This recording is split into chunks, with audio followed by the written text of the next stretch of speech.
After watching the absolute masterclass that Caitlin Clark put on against Hailey Van Lith and LSU in the Elite Eight, she is one step closer to making history and becoming one of, if not the best, women's college basketball player of all time.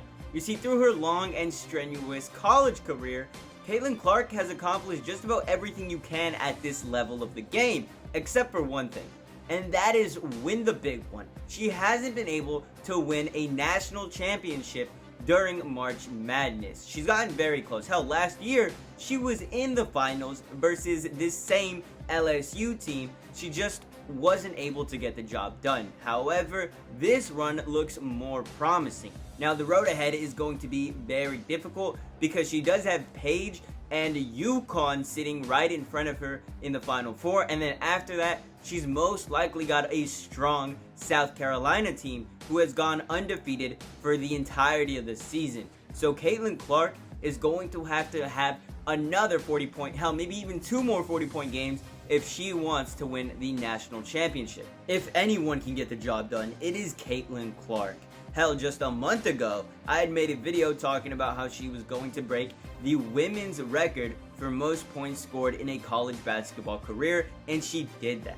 I also talked a lot about how she was the savior of the sport and exactly what they needed to grow the game. And since that video's release, she has proven that point time and time again.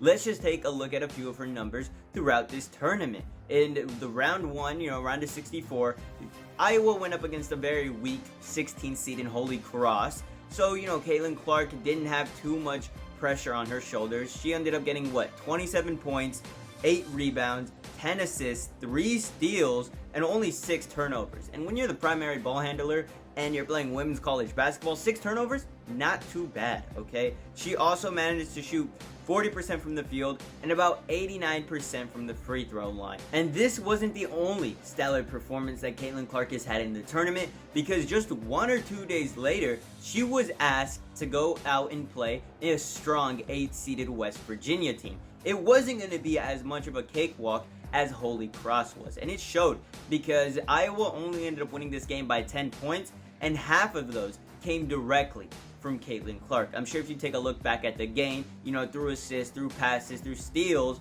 about 90% of those points were from Caitlin Clark, as she did play 40 minutes in this game, which has been very consistent, especially with her tournament play. She will play nearly the entire game, but that doesn't matter, right? What matters here is what she did. She got 32 points, she had 8 rebounds, 3 assists, 2 steals, and shot very well from behind the arc, about 35%. Of course, her field goal shooting wasn't there. She only shot about 36% from the field this game. It was a bit of a rough shooting night for Caitlin, and she still managed to put up 32 points. I think that speaks a lot to her game and how lackluster her teammates are. I mean, if Caitlin Clark is having an off night, Iowa is having an off night, which is why they were only able to beat West Virginia by 10 points when it should have been more like a blowout. Doesn't matter, because they moved on to the Sweet 16, the Regional 2 in Albany, and some would argue that Albany is a perfect place to hold this regional game,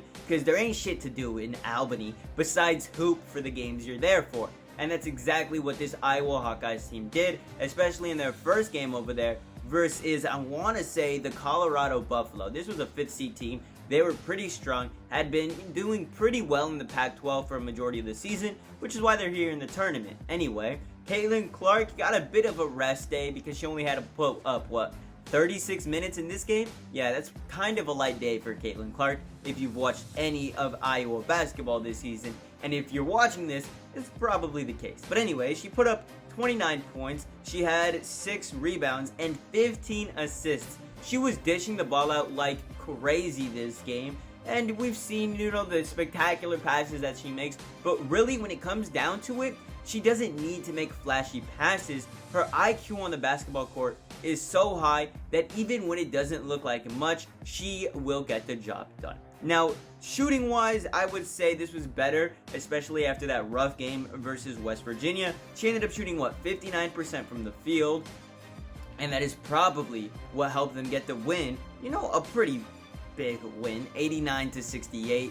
Iowa was moving to the Elite 8, which is what this video is stemming from, okay? Her performance in the Elite 8, the most watched televised game in women's college basketball history. I'm sure the numbers just came out. They were at about 12.3 million viewers, and that's not even counting everyone who was illegally streaming the game, okay? You know, that you'd see it all over your timeline. It dominated social media in a day where there were so many other sports going on. This wasn't some boring snooze fest of a day for the sports world, especially in America, because NHL, the MLB, the NBA all had a stacked lineup of games that were going to be shown throughout the day, and yet the one that people cared about watching came from women's college basketball. And it wasn't a game in the Final Four or the championship game. No, this was an Elite 8 matchup.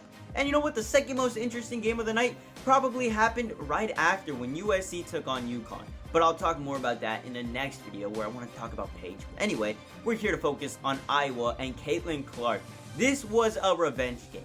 As much as Caitlin Clark doesn't want to admit it, or Angel Reese, there is a bit of a rivalry there, okay? And they seem to perform even better when they match up. This definitely lived up to the hype, as both stars balled out. There is absolutely no way I could overstate how electric Caitlin Clark was in this game. Because every time she touched the basketball, every time she dribbled down the court and it hit her hands, you sat there in anticipation and excitement for her to chuck up a shot from 27, 30 feet out and for it to go right in. And it did for most of the night. She shot 9 for 20 from the three-point line, and honestly, that field goal percentage would have been even better had she, not thrown up some not so great shots toward the end of the game. But for a majority of it, she was extremely efficient, and that's probably the reason she ended the game with 41 points, and why Iowa walked away with the win in this rematch, 94-87. Now, for the first half, it was very close. So close, in fact, that by the time halftime came across, this score was tied 45-45.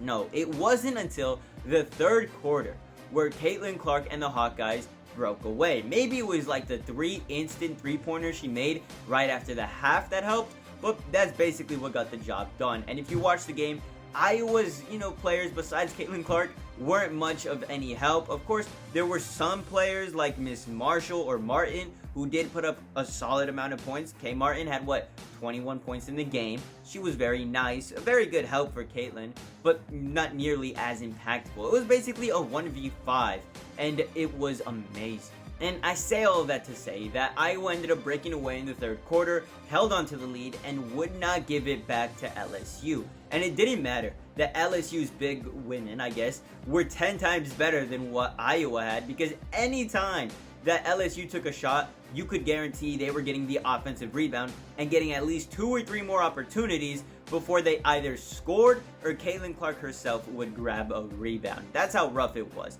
That's why Angel Reese ended up with 20 rebounds, because every time she went up for a shot, she would grab it and then, miss 2 layups and then grab it and then eventually make it, a bit of a stat padding merchant, but who cares, right? It's not about Angel Reese. This video is about Caitlin Clark, and now she is heading to the Final Four and possibly the national championship. If she is able to win the national championship, then there is zero argument for why she can't be considered the greatest women's college basketball player of all time. And I think that's a wrap, okay? I really just wanted to rant about Caitlin Clark and her March Madness run, because a lot has happened from the time where I made a video about her a month ago to current day.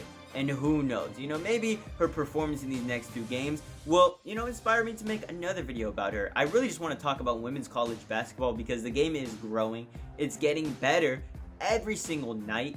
And that's why I'm making a Paige video right after this. So go check it out if it's already on the channel. Catch y'all later. Like I said, much love. Peace.